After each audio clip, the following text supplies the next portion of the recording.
I could. We should have theme music, and we're live. Oh, here's our theme music. Wiki, wiki, wiki.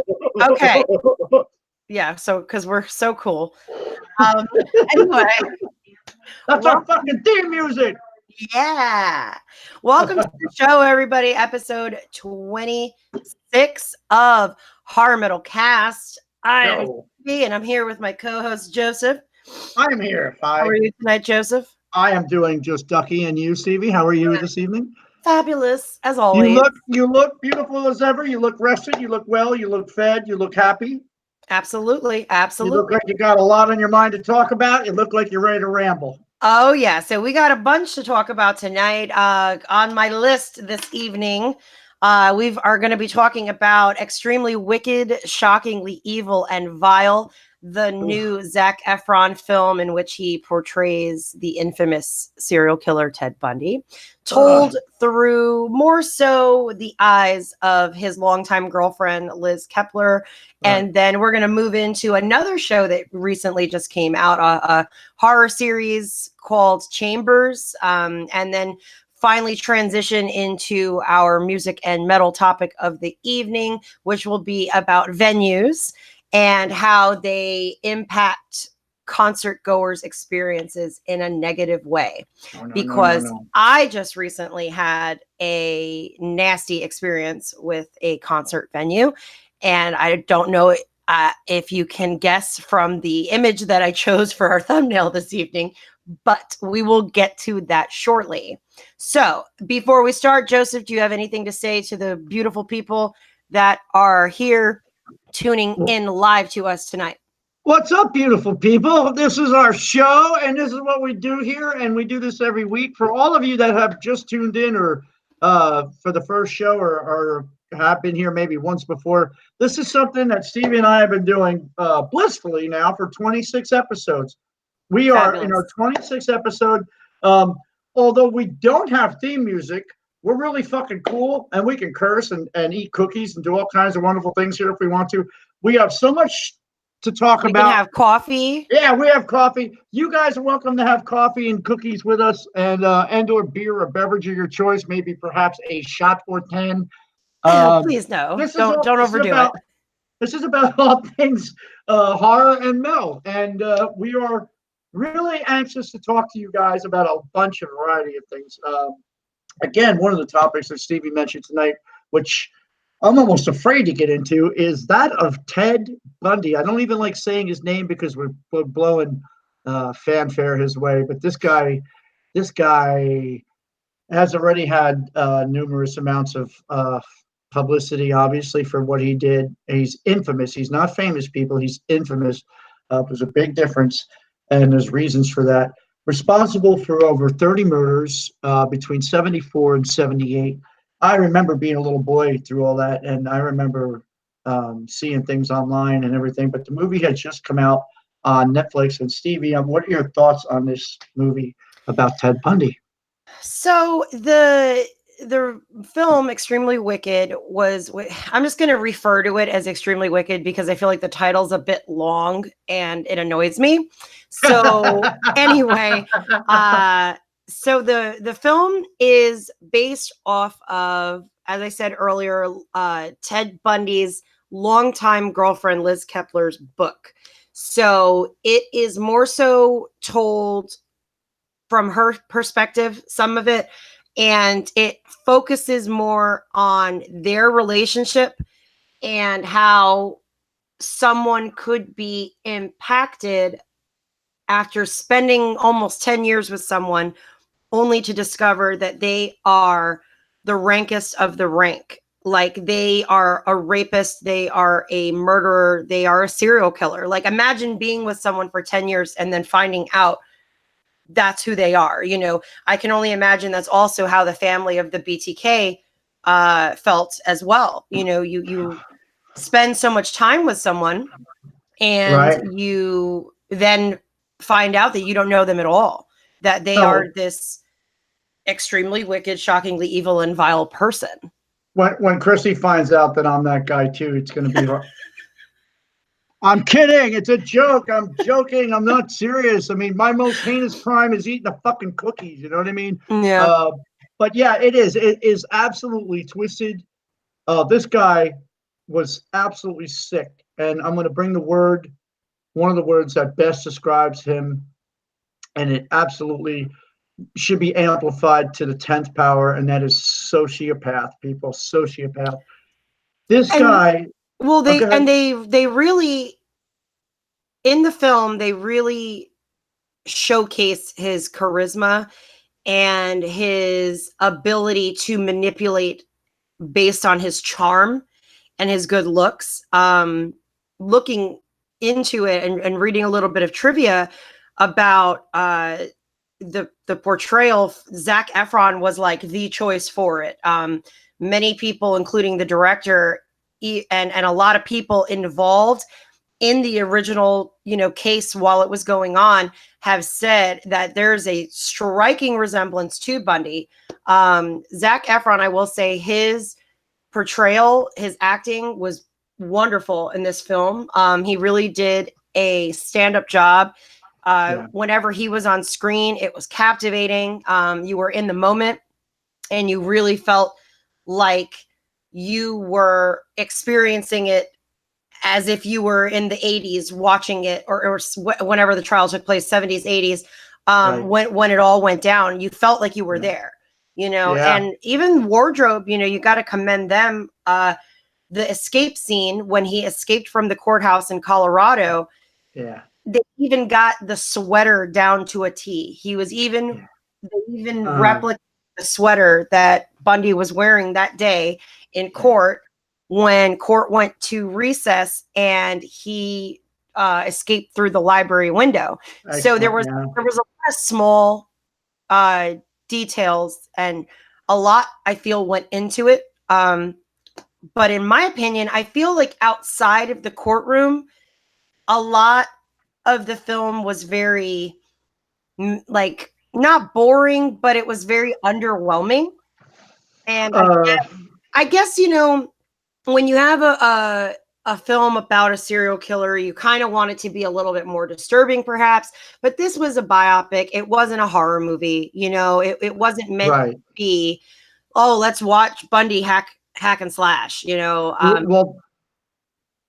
That's the thing, Stevie. I mean, you have to realize that what this guy did was pretty much, Freddy Krueger personified in real life. This guy was twisted, man. He was sick.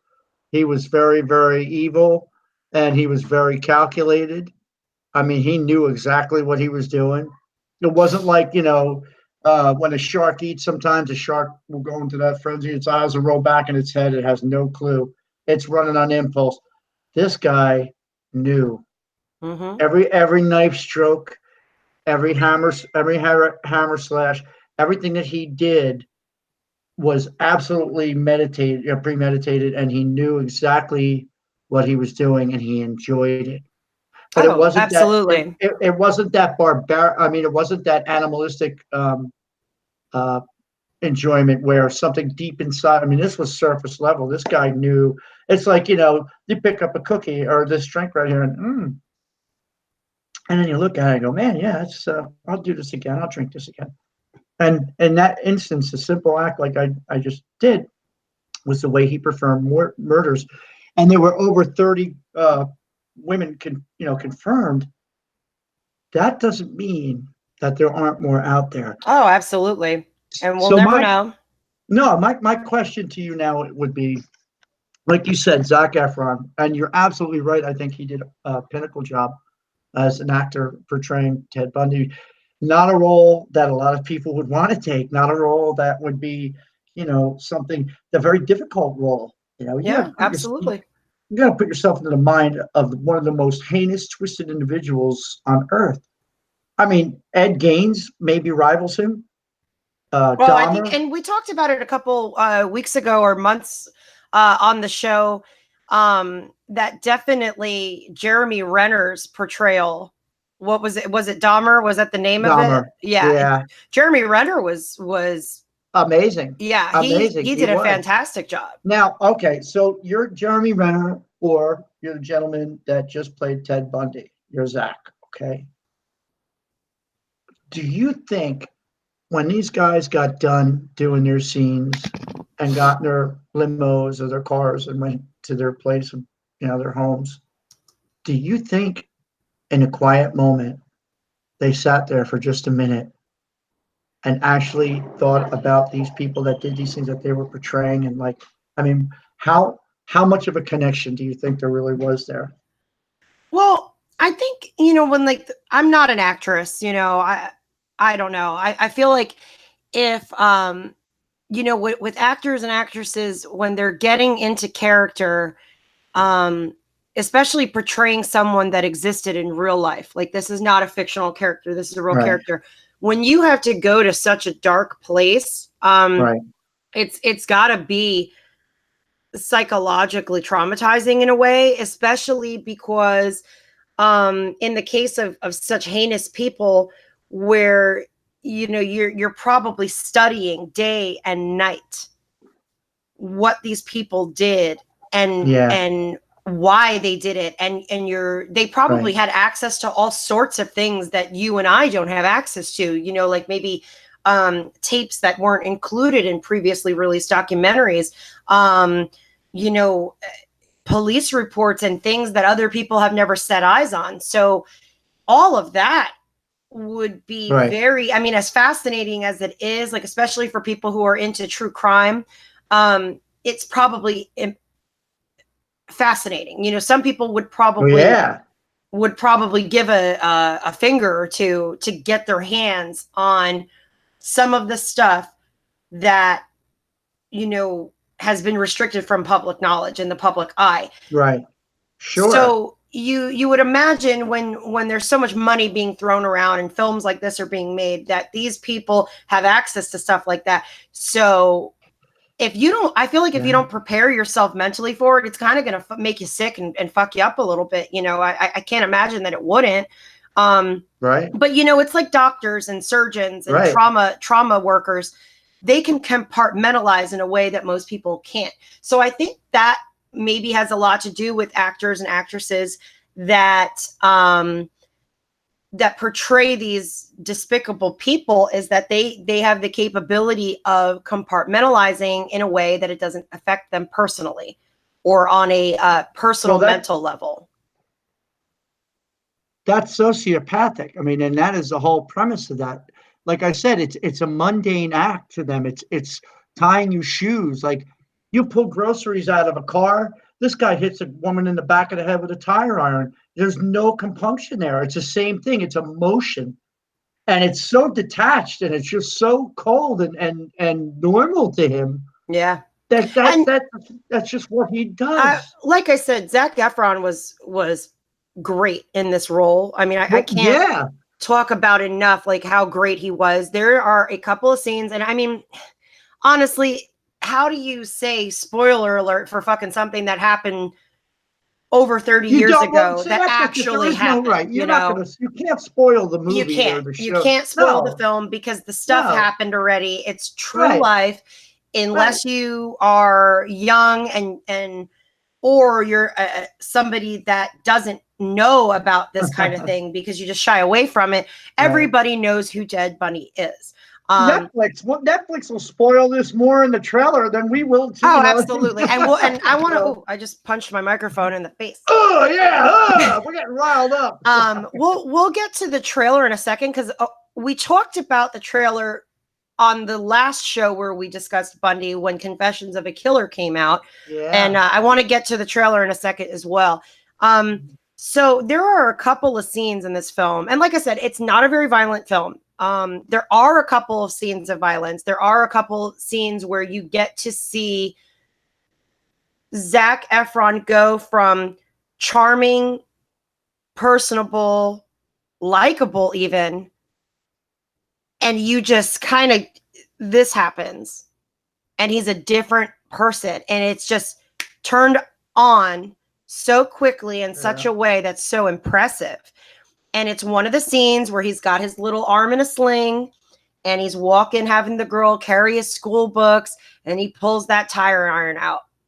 And it is just Brutal. It's just so Brutal. He's fast, fucking though, brutal. how he goes from smiling and, Yeah. oh, thank you. Oh, ha, ha, ha. And he's flirtatious Yeah. and Yeah. he's charming. And then all of a sudden that switch flips. Yeah. And it's like, wow, what Yeah, a he fucking goes ape great shit. job. Zac Efron did a fucking great job. And then there's another scene, and this actually would be a spoiler because it is not something that happened in real life. So I'm not going to say it. But there's another scene toward the very, very end of the film where the same thing happens. He goes to this, he goes from this almost where you're feeling sorry for him. Yeah. And you want to believe that he didn't do these things. Right. And then it just, again, that veil drops and he becomes this disgusting,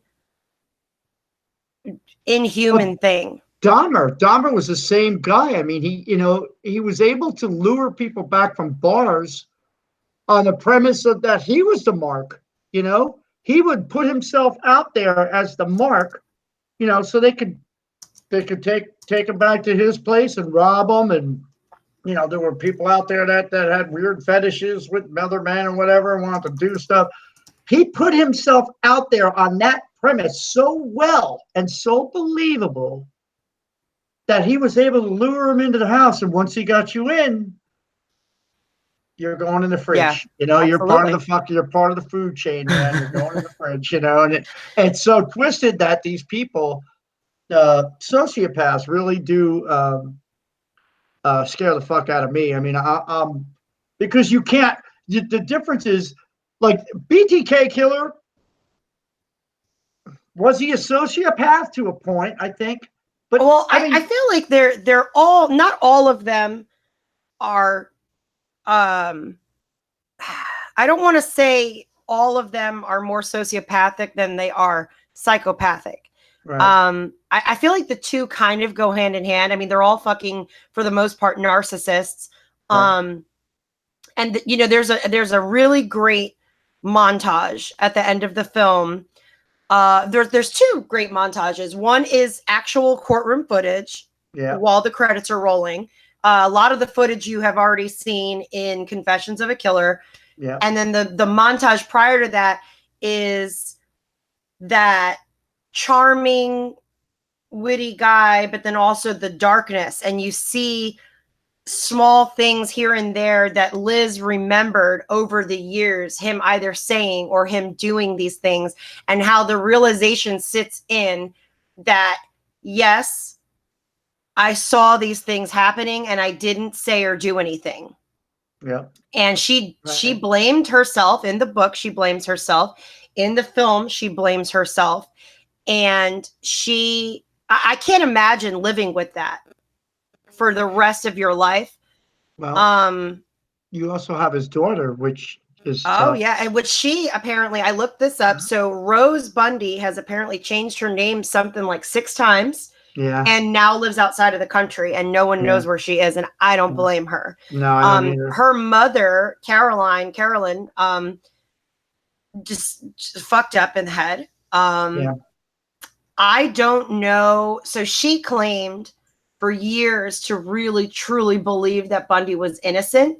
I don't know. Either she's just, I think she's just crazy. I think she was so fucked up in the head and she was just obsessed with him. I don't even think necessarily that she was in love with him. I do believe the longtime girlfriend, Liz, was in love with Bundy. And that's why her judgment was so clouded, because she was genuinely in love with this man who was a father figure to her daughter. And you have this other woman who was dangerously obsessed with him. And I think in her own way, she was just as sick in the head, because if she deep down inside knew that he was doing this and still found a way to have a child with him. That is just, I can't even conceive that. I mean, that is just so twisted. The dude is burying people, 100 yards from the house and walking in the house, washing his hands in the sink and going, it's disgusting. To feed his kid. And it's just like, I can't understand how you could even have those two worlds coexisting like that. The more I talk about the film now, because initially I didn't really have much of anyone to talk about the film with. For a little bit, I talked about it with Bree earlier today. I don't know if she's out there. I haven't seen her come in the chat yet. Bree, get in the chat. But like Bree said earlier, the film is not so much about Bundy as it is about, and I said this earlier, about the relationship between Liz and Bundy. And it really is sad when you think about it. Right. And it really is disturbing. And like I said, I don't know how she, probably lots of therapy, but I don't know how, if she'll ever forget or get over it. No way. I couldn't, I can't foresee that at all. In my head, I wouldn't be able to. I mean, you have to live, but that is huge. That the magnitude of that is just ridiculous. I mean, you're with somebody that murdered more than 30 fucking people. Yeah. That blood is on your hands now because you were there. I mean, well, and I did look this up because I learned something from the film. And I mean, in all my years, I mean, and maybe, I don't know, this could have been one of the moments that I stepped away from the TV when watching Confessions of a Killer, but I actually never knew that Liz Kepler called the police and said, I want to give you the name of who I think this man is that you're looking for. And she gave Ted Bundy's name. And then upon further research, reading different articles and things on the internet, I found out that she met with the police several times over the years. She stole things out of Bundy's apartment to give to the police. She found plaster of Paris in his apartment. She found crutches in his apartment. He almost caught her. I think it was the time she went back for the crutches. He almost caught her. It was said that, but she had just gotten out of that house. I will say this. Do I think that psychopaths and sociopaths are incapable of feelings? No. So part of me, and I mean, maybe it's just they romanticize it. So their relationship in the film, but I do feel that part of me feels that a part of Bundy did genuinely love her and her daughter. I do, maybe not in the same way that she loved him. Maybe it was almost like his tether to reality, and that was the only thing that kept him from falling sooner than what he did. To me, honestly, Stevie, it would seem as if that would be more a tether to normalcy. Yeah, normalcy. But I understand what you're saying. But in my head, this guy is, again, psychopath, perhaps maybe capable of love. Sociopath, in my eyes, no love. They do things out of need, necessity, and for themselves. You have to put an air on, and Ted Bundy already had 90% of the show in his hands, because he was charismatic and liked and lovable and fun and happy and blah blah blah. But you still have to. You can't, like, Dahmer was always noted as off. He was off. There was something weird about him. People would say. Nobody ever said that about Ted Bundy. Nobody. They never said there was something off about him. It was like Dennis Nader, something off. I mean, I looked at him, and the first words that came into my mind when I saw the BTK killer were Antichrist. That motherfucker was the Antichrist. I'm telling you, that dude was fucking twisted, sick individual, gone, just not right. Psychopath. Yeah. Yes. Narcissistic psychopath, but not sociopath. In my eyes, not sociopath. I mean, and this is something we can table all the characteristics of all the different psychos over the years. This would actually be a really great show altogether. Because the chat, and shout out to Dane and Adrian in the chat. They've been in here just going back and forth talking about Ed Gein, John Wayne Gacy. Like, our viewers have a lot to say, evidently. And thank you so much for participating in the chat tonight, guys. If you have any questions, put them up there for us. So, because we're coming up on almost the half-hour mark, so just a couple closing thoughts that I have about this film. The standout moments are definitely the courtroom scenes. They are they're great. There's a couple of laugh out loud moments. A lot of great people in the cast. And then a trivia that I just learned today, James Hetfield made his acting debut in this movie. And I'm like, what? I didn't even recognize him. We're not going to say who it is, though. We're not going to say he, who it is. Yeah, if you keep your eye out for James Hetfield, he actually plays a notable part. It's small, but it's notable. It's a notable part in the demise of Ted Bundy. Yeah. So my closing thoughts are, if this is your thing, give the movie a watch. Don't expect a gore fest. Don't expect a violence schmooze fest. It is a biopic. It is about the relationship of Ted Bundy and longtime girlfriend Liz Kepler and her daughter, as well as Bundy's interactions with the people around him. And that's really all I'll say. I think overall, now that I've gotten out my feelings about it and I've heard your thoughts on it and I'm reading a little bit about the chat, you know what? It's not a bad movie. Initially, I was underwhelmed. I've talked myself out of being underwhelmed. Who knew I could do it? Say that?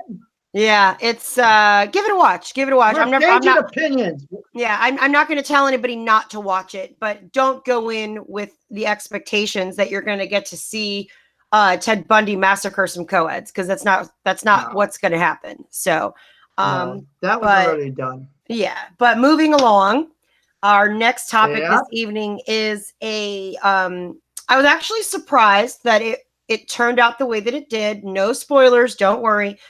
It is a teen drama / horror series on Netflix, but it does have a TVMA rating, so don't worry. It's not like something that you're going to watch on the CW, guys. It is called Chambers, and it goes along the horror story of the haunted organ. A girl receives a heart transplant after she suffers a massive heart attack, and it also incorporates the grieving family of the young woman who passed away, whose heart was donated to Sasha, who is the main character. So Joe, and you watched it as well. What are your thoughts on it? Because I feel like I talk too much. That's usually me. I'm usually the one doing that, unless it's about The Conjuring, which I'm going to mention at least 10 times every episode, or Squatch, because he's awesome too. Oh God, and fucking The Conjuring. My thoughts are as follows, Stevie. I thought the premise of this movie, this series, was awesome. And it was really thought-provoking for me in the beginning. Before I even watched it, I thought, how cool of a topic is that, that you have, per se, haunted body parts. You know what I mean? And I mean, it's done before, but this is not it. Yeah. It's a kind of refreshing take on it. It is. It really is. It's from a different angle and a different perspective, and it is pretty tastefully done. All right, Netflix series, everybody goes, oh, yeah. Fluff killer, fluff just to get through. Watch, on a Sunday that's raining, nothing better to do except watch the grass grow. No, this is actually pretty good stuff here. The characters he have as the main character did a wonderful job, I thought. She portrays a young schoolgirl, I guess a high school student who has a tragic accident right before something is about to happen, and her heart goes, and she needs a transplant, and the person that the transplant comes from may or may not be a good person. I'm not going to play spoiler here. I won't do that. So what I will say is the premise that it is under, and the things that happen, and the twists are definitely slightly to me, they're pretty unexpected. They're slightly unexpected in the beginning, and then it gets better. These twists get even deeper, and these riffs, flip over and turn on themselves. And there's some sidebar stuff going on here or there. There's little trail offs, you know what I mean? So it doesn't spin off like And I hate to keep referencing Walking Dead because those writers are probably punch drunk from people beating them up now, right? but you know what I mean. I'm going to say that it's not like the dialogue spinoffs like in The Walking Dead where you got like 3 episodes based on the drama of 8 words. You know what I mean? It just keeps going for like 3 days. I don't know. I don't think this is that way. This is quick, but the plot itself is slow. It is not a fast-moving series. I watched the zombie series, Black Summer. Black Summer. Yeah, no, but yeah, that was Black on Summer, Netflix. right? Yeah, Black Summer. See, I'm getting better. And that was, that was chop, chop, move, move, move, go, go, go, scene, scene, scene, scene, scene, and this, the scenes move pretty quickly, but they're not overdone. And it's very realistic in its approach, I think. Where it's set is cool. I like the atmosphere that it's set in, and the characters are very believable. Like you mentioned before, Stevie and I were talking, she mentioned she had a favorite character already, and that would be the uncle, and he is absolutely believable. I'll let you take it from there, Stevie. What are your thoughts? well, so my thoughts on Chambers as a whole was that initially, and and I went into it like knowing it was going to be a teen drama horror, which we're mostly used to that because that's a lot of horror anyway, is like, oh, a bunch of kids go out into the woods and get killed, that kind of thing. But for the Go most out to part, smoke, right, Dave? I think that the acting from a couple of the actors and actresses involved was great, but there are also a couple of actors that you kind of know maybe this is their first big role. I was not impressed with a couple of characters. I feel like some of Becky's friends, Becky being the donor, the heart donor, some of Becky's friends at the school were kind of cardboard cutouts. The acting was not very great. The boyfriend, Sasha, the main character's boyfriend, was annoying, and I did not like. I thought his acting was kind of eh. But and Joe and I kind of talked about this before the show went live. When you have a pilot season, it's always kind of the actors finding their characters' voices. They are falling into that character and seeing what works and what doesn't work. So hopefully if there is a season 2, which after seeing the finale, I'm hoping that there will be, because I think it opened up a lot of doors and a different direction entirely that we could go in. Which again, I promise no spoilers. So I think that there would be a cool direction that this show could go in, especially with the whole, and Netflix kind of spoils things for people, especially, I don't know if you ever noticed this, depending on when you log on or what else you're watching, the thumbnails of shows and movies will change based on what you watch, how much you watch of it, blah, blah, blah, blah, blah. So, and I mean, it's all part of their market. They want to market to you what they think you'd be interested in that maybe you otherwise might not watch. And what are we? We're visual creatures. Right. Obviously, we're watching film and television. So they want to, appeal to us visually on an individual level. So one of the thumbnails that caught my eye on Chambers and why I started watching it was the dark masks and the cult. So I am very interested in how the cult aspect could come into play in season 2 and where it could lead us and all the dark paths we could go down. I also thought that Big Frank, Sasha's uncle and guardian, I think he was fantastic. I love the actor. I loved the portrayal, and I really liked the character. He was played by Marcus Lavoie, and I don't know. I don't know. Is this a show that's long for this world? It seems to have mixed reviews online for and honestly, most horror is not ranked very favorably. For whatever reason, critics love to tear horror apart. So for a television series, horror based, to have a 6.6 rating on IMDb, that could go either way. I feel like a lot of people found it to be maybe vanilla or somewhat boring. I feel like a lot of the side stories sometimes were unnecessary. Some of the characters, like some of Becky's friends, were a little unnecessary. But I did like Uma Thurman's character, who was the grieving mother. I enjoyed Sasha. I enjoyed Big Frank and Yvonne, as well as Elliot, Becky's twin brother, who is still alive. I don't know. Do you think that this is a series that, because I haven't heard anything so far as for a season 2, do you think that this is a series that could get picked up for a second season? You know, in the beginning, Steve, I'll tell you the truth, I didn't. First glance at it, first 4 episodes of going, this is a wash. Bless you. This is a wash. This is gonna. I know you better bless her out there. You better say fucking God bless you, or else. Yeah, I know. We're allowed to say that shit here, and this is my soapbox, and I can fucking say what I want to, and you know I'm gonna, because I usually don't.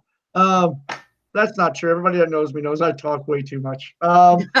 Getting back to the point. I didn't. I thought that this thing was just gonna, into the ocean.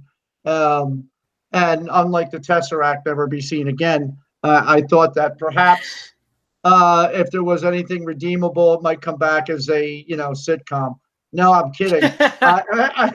I listened to the first 4 episodes, unbiasedly, and really tried to imbibe it and get into it and understand it.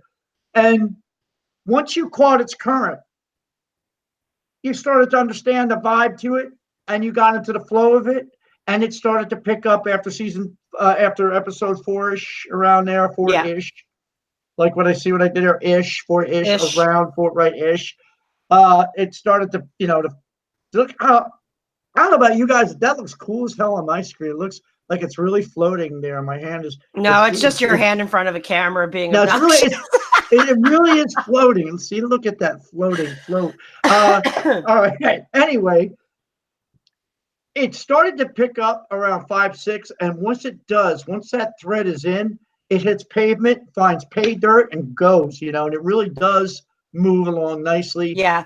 I also enjoyed a lot of and it reminds me, other films, like there's, God, it's such an old film. It was called Body Parts, I think, just called Body Parts, from the 1990s, about the guy who gets his arm cut off and, does like an experimental surgery, and then he gets like not special powers, but he starts to take on the characteristic, of the donor body. So I enjoyed that aspect of the show. Obviously it's a haunted organ show, so you're going to have things that start happening. Sasha begins to feel and experience things and remember things that are not her own. And she begins to suddenly become left-handed instead of right-handed, or, other things begin to happen. And I thought that was a really cool aspect of the show. And it was almost like Becky, the donor, was trying to take over, and I think that that's a cool exploration in the show. And there's a nice little twist there at the end. And I would, like I said, I would like to see the dark path the show could go down. But I'm not going to say it definitely will get renewed. I'm not going to say it'll definitely get canceled. Right. It's just one of those things that's kind of up in the air. I feel like you're either going to like it or you're going to not like it. I don't really feel like there's much of an in-between. Like Joe said, the first 4 seasons, you're like, eh. But as it progresses, it gets a little bit meatier. It gets a little bit better, gets a little bit more overall involved and less soupy. And I personally, for one, would like to see a season 2 of Chambers and see what are the ultimate fates of the characters.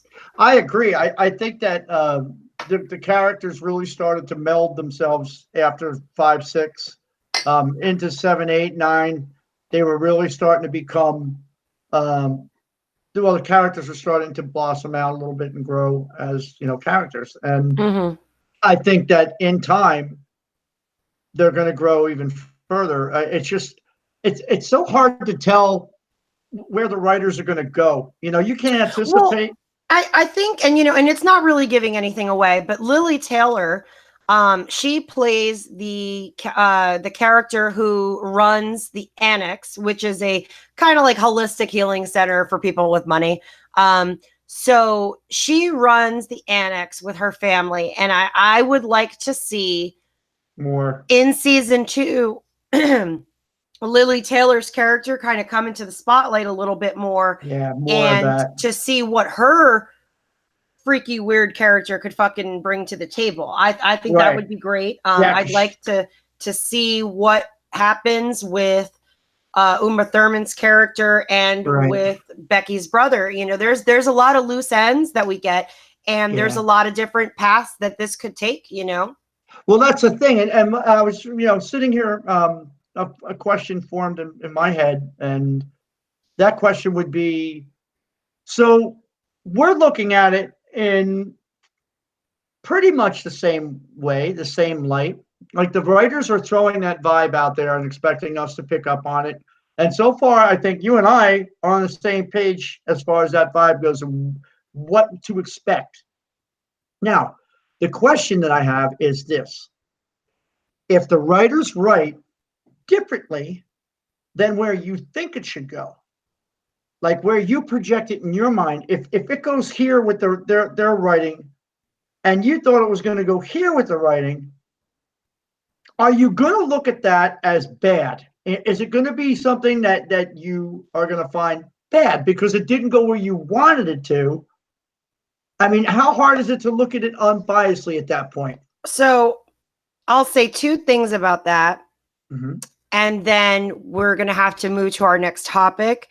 I'm not going to be long-winded with this, but as long as the writers do not assassinate characters and they do not destroy character arcs or do too much fan service to where they completely destroy a series, yes, it's totally fine to take things in a way that is not expected.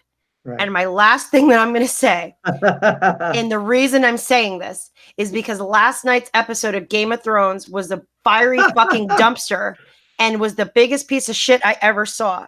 And if it goes the way I think it's going to go, where they are assassinating characters and destroying story for the sake of fan service, then Game of Thrones is going to have a worse ending than Dexter in a log cabin with a shitty beard.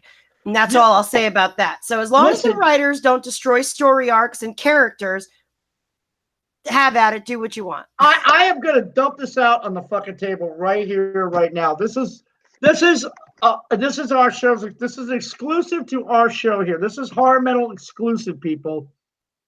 You ready? Mm-hmm. I have never watched a single episode of Game of Thrones. And that's fine. Nobody cares. I'm going to get killed.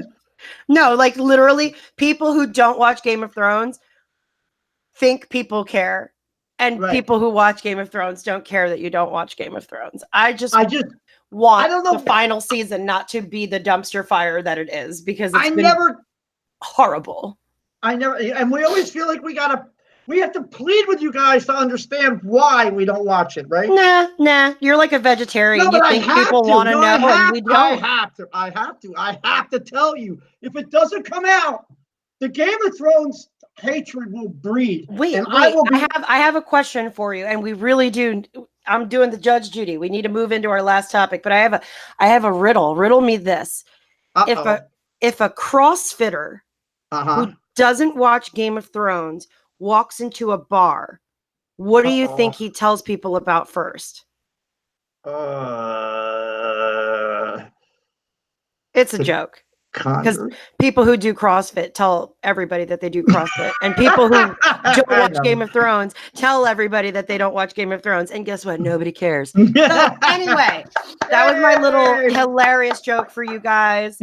And even though I think I'm funny, I'm probably not. But anyway, I think so. That's why we're together. We're funny. Our final topic of the evening is something that I'm over it, but it pissed me off so bad the other day that I texted Joe and I was like, I've got a topic for next Monday, and it's about how concert venues are fucking price gougers and they like to rip people off and fuck concert goers over. So we're going to openly discuss that right now. Yeah. And Joe, you being a musician, I feel like this is going to hit close to home for you. Oh, yeah. I got stories. You've got stories, and I'm going to start with mine real quick. Yeah. I'm not going to name the venue. No, dump it out there. Go ahead. No, because I don't like to trash talk. Like I said, I know. If you look at the thumbnail that I chose for this week's show, you might be able to figure out who I'm talking about. So there's a venue in Orlando, Florida, which is located in Disney World, one of the busiest vacation destinations in North America. Okay. They are having a concert in September of a band who hasn't toured in years that I really wanted to go see. So we get online, right? I go to the website. I go to Ticketmaster or whatever the new spinoff of Ticketmaster is, and I'm going to buy my tickets early and get all the way to checkout, and it's loading, and then all of a sudden it says, "Oops, locals only." Aha! And I said, what? And then it's like this little graphic of this dancing little thing. And it's happy. And it says locals only. So I scroll down and it says this venue has restricted ticket sales to billing zip codes within 200 miles of the venue. Those motherfuckers. So as I stated earlier, it's in Orlando, Florida. It's in Disney World. It's actually on Disney property. Therefore, many people from all over the world go here, obviously. Right. So you mean to tell me, and actually this is a real life account from somebody posting on the Facebook page. I'm from Toronto. I'm going to be in Orlando at Disney that week, and I would like to go to this show, but I can't buy tickets online because I live in Toronto. That is the most ridiculous shit I've ever heard. I mean, how the hell do they even think that they're... I mean, I live like 400 and something miles, okay? I'm a 5.5, 6 hour drive to Orlando. That's not hard for me to do. I've gone 2 shows at this venue before. Okay. This is going to be my second or third show at this venue. So when did this start? That's what I'd like to know. Why are venues doing this? And I have a feeling I know why. And Joe, this is the part that I said I was going to save for the show that I feel is going to piss you off. My husband calls House of Blues Orlando and he says, "Hey, he says, what's the deal here? My wife tried to buy tickets to the show online and it says locals only." And the girl said, "Oh, don't worry about it. That's just online. You can totally buy tickets from us either at the day of the concert, but I don't recommend that," she says, "because it's probably going to sell out. So go online to houseofblues.com. Fuck, I just gave it away. It's House of Blues. Go online to houseofblues.com and buy the tickets." Right. So Justin goes online to buy the tickets and they are $50 more per ticket. Unbelievable. Actually, wait, 35. This is what you weren't telling me. They are $55 more per ticket on the House of Blues website. Are you kidding me? That is why they are limiting ticket sales to locals, because they want to drive traffic to their website and upcharge for the tickets, which I think is pathetic. I think that's pathetic. You're not hurting for money. You're not hurting for money. You are a huge world-known venue in one of the busiest places in North America. and you're not hurting for money. I know you're not hurting for money. So why the fuck are you going to do this to concert goers? Why would you gouge like that? That's insane to me. Right. No, that is okay. Oh my God. All right. I got to figure out even where to start So here. almost $100 a ticket for something that I bought for $35 a ticket through a fan club website. So anyway, happy ending for me and Justin and my friend Michael, who are going to the show. Happy ending for us. We got our tickets, House of Blues, just not through you and your price gouging bullshit. You know, So okay. how do you feel about that? Whoa! There's the start. How's that? That's for openers. What the fuck? Okay. I think it's ridiculous. Are you I think out of it's your absurd. fucking mind? You people crazy? What is wrong with you? All right. One, I know people that would move their entire existence to save that $55. You know what I mean? They'll rip up their home. They'll move to a different locale to save $50. Who the fuck is authorizing this to be okay? Who is telling people that this is, hey, go ahead, yeah, charge them more. No, it's good. Charge them. Is it the venue? Is it the ticket seller place?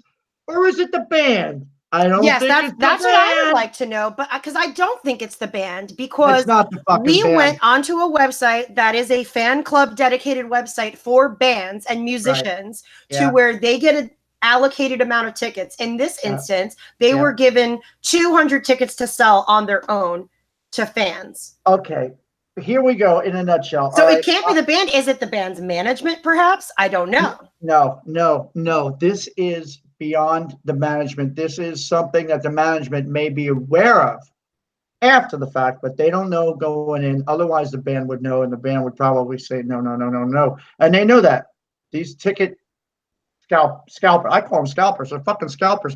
They are modern day scalpers that don't need to be in the parking lot anymore. They can do this legally. Somehow they found these ways and these loopholes legally to gouge the shit out of these concert tickets. People are spending hundreds of dollars to see these bands today.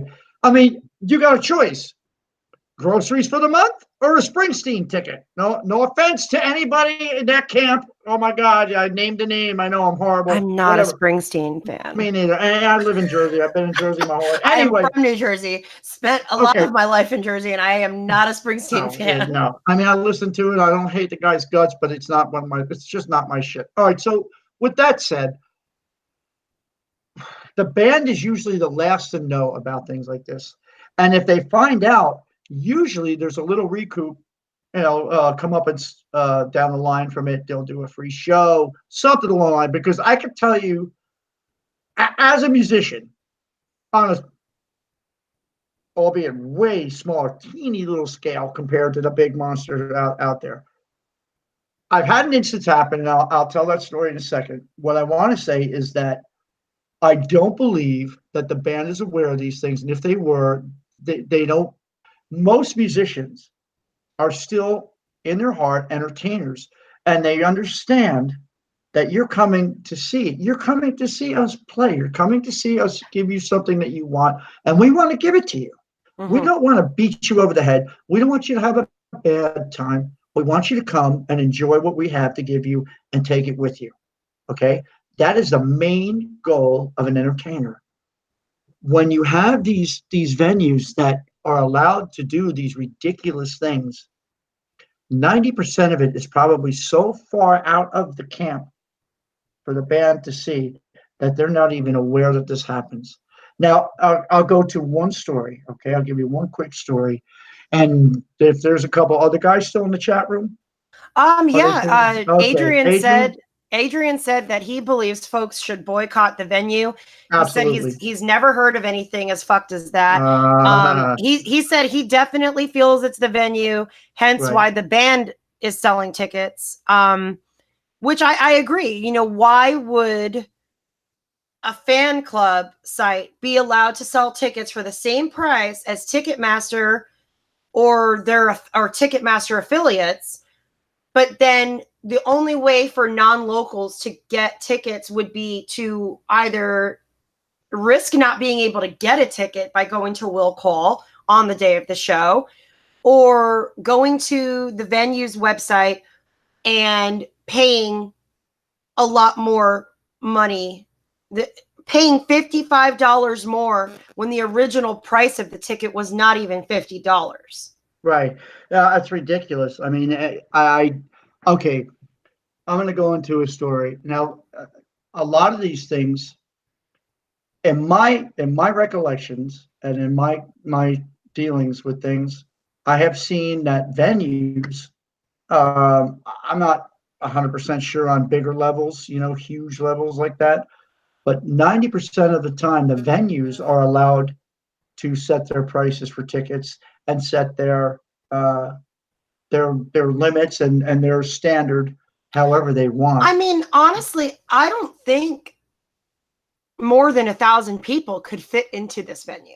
It's not that large. It's not super tiny. Right.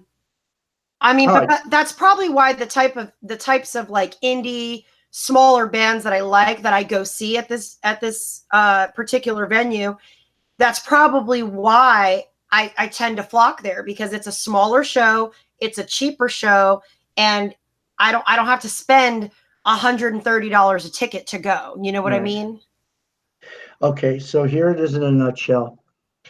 And I'll name a name and I'll tell you where it was. Shit, I told on myself. I right snitched now, on myself. this happened, and the guys that I was with at that time, or we were all in agreement on that. And this is my recollection. Okay, I'll say that much, and I'm not going to pin anybody else into that recollection. I'll give you my take on what happened that night, as pertaining to a Blood Feast show that took place at the TLA in Philadelphia, which is a venue of a smaller arena, if you will, and it was for the Decibel Tour. We were on the Decibel Tour with Creator for a date there, and what happened was this: the line outside was 2 people thick, and it was at least, when we pulled up to the place, it was at least 200 yards long.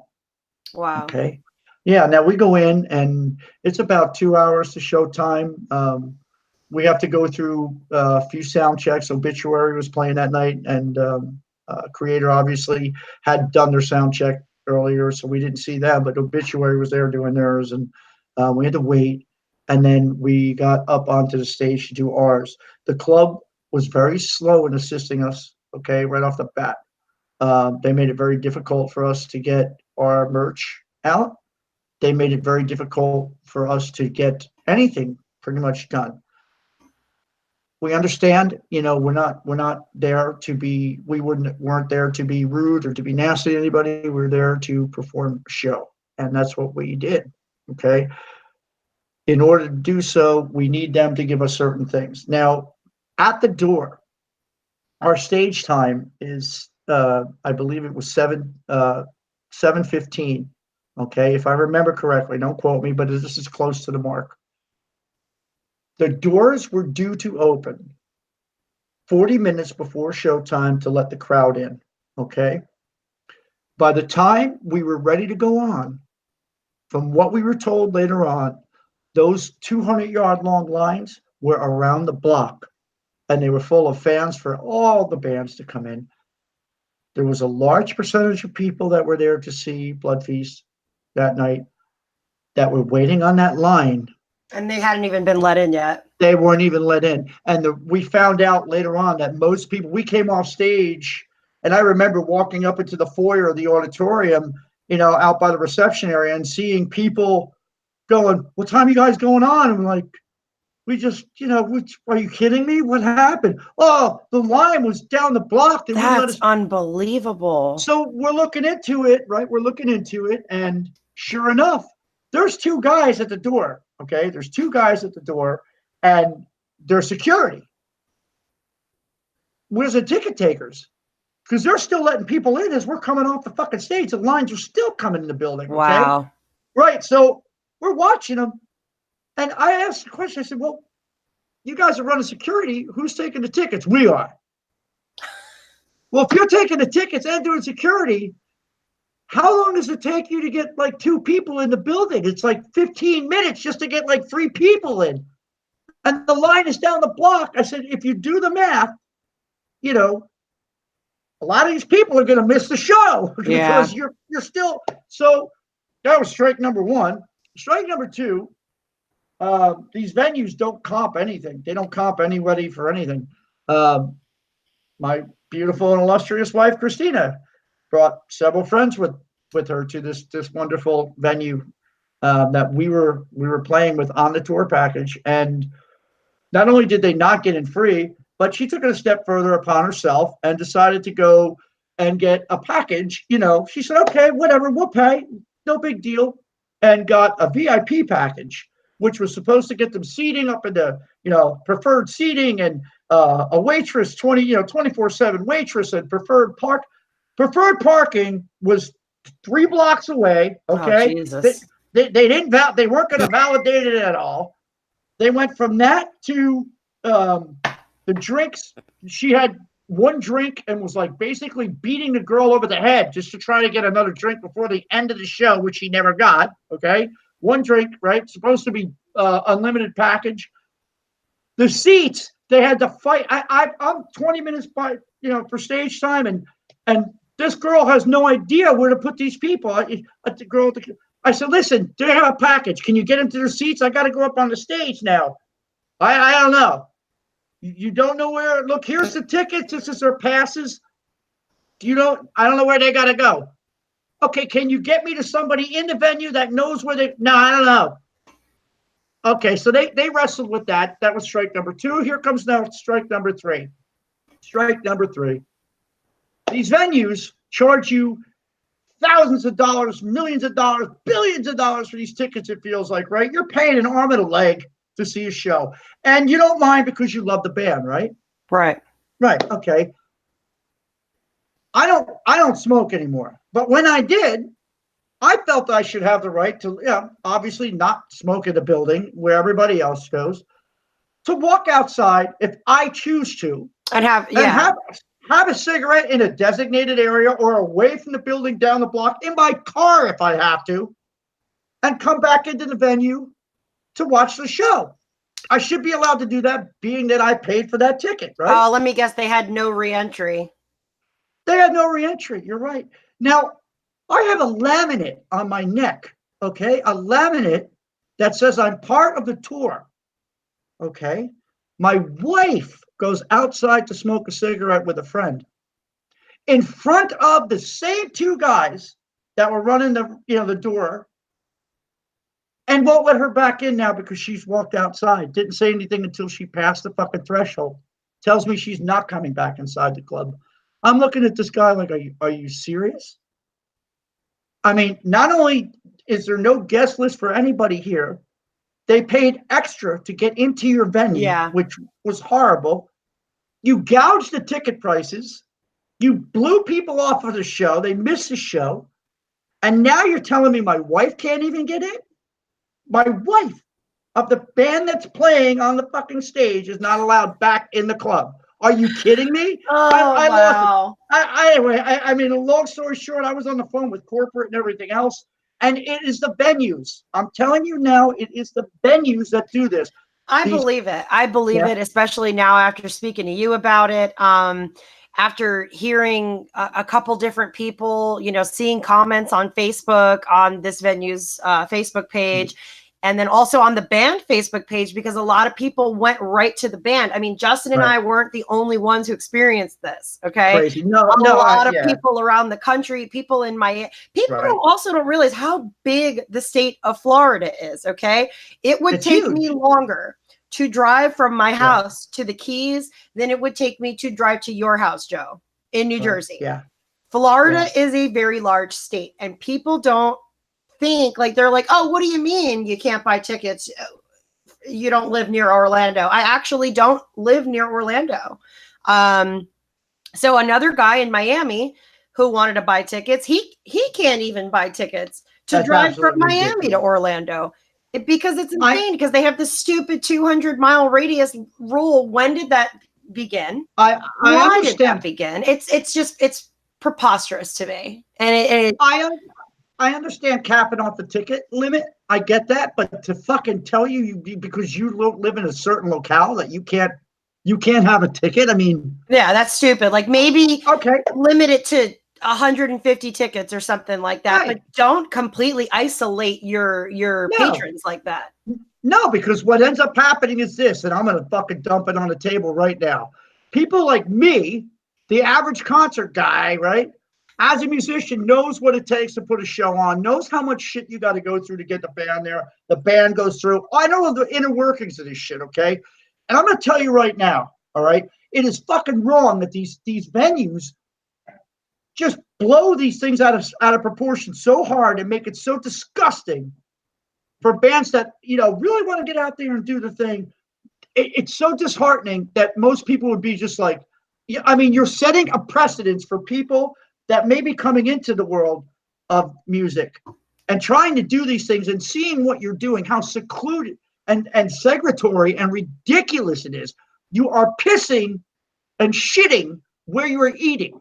Okay. Yeah. And if people don't realize that, you will when your business doors close for good, because people are going to start to say, fuck you. We don't care about your stupid fucking ticket. Yeah. Well, unfortunately, I will say, that's my rant. No. Like I said, they're not hurting for money. They are in a huge tourist destination. I don't think they're going to be closing their doors anytime soon, right. But I will say that it's not all House of Blues venues, hopefully. If it is, then shit, you're all assholes. That's right. I don't know. I have to say. I don't know if that's a venue that it could be, since it's Disney owned, that maybe because Disney has to have their hands in everything suddenly. Right. It could just be that maybe Disney's doing this because they want more money funneled directly through House of Blues so that they can gouge the ticket prices up. That could be the case. And if that's the case, then thank you very much. This is why.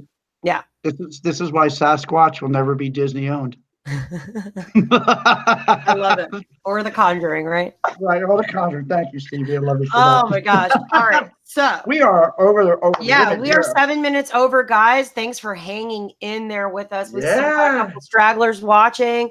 Awesome, guys. Thank you. In the comments, like this video and comment on it. Have you had an experience like anything that Joe and I have talked about tonight? Have you guys watched the new Ted Bundy movie? Tell us what you thought about it. And have you watched Chambers? Tell us about that as well. Leave a comment, like and share the video. And again, if you haven't subscribed to the YouTube channel yet, do so. It will make sure that you get notified whenever we go live. It'll let you know that a new video has come out in case you missed the live episode. So make sure and support us. Subscribe to the new channel. And that's really all I have to say tonight. Thank you so much for tuning in, guys, hanging out with us.